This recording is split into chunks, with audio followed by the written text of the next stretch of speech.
যে নারী প্রতিদিন সকালে ঘর ঝাড়ু দেওয়ার আগে দুইটি কাজ করবে ওই নারীর কপাল খুলে যাবে। বর্তমানে আলহামদুলিল্লাহ নারীরা অনেকটা দিনের পথে চলে এসেছে, তারা এখন আলহামদুলিল্লাহ সঠিকভাবে চলার চেষ্টা করে, সঠিকভাবে চলার ট্রাই করে। আমরা বিশেষ করে সকালবেলা ঘুম থেকে ওঠার পরে ঘরটাকে ঝাড়ু দেওয়ার ট্রাই করি। ঘরটাকে ঝাড়ু দেয়, বিশেষ করে মা বোনেরা যারা আছেন ঘরটাকে পরিষ্কার পরিচ্ছন্ন রাখার জন্য ঘুম থেকে ওঠার পরেই ঘর ঝাড়ু দেয়।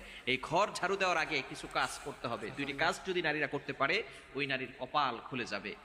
এক নাম্বার হচ্ছে ফজরের সালাত আদায় করা, দ্বিতীয় নাম্বার আমল হচ্ছে কোরআনের তেলাওয়াত করা,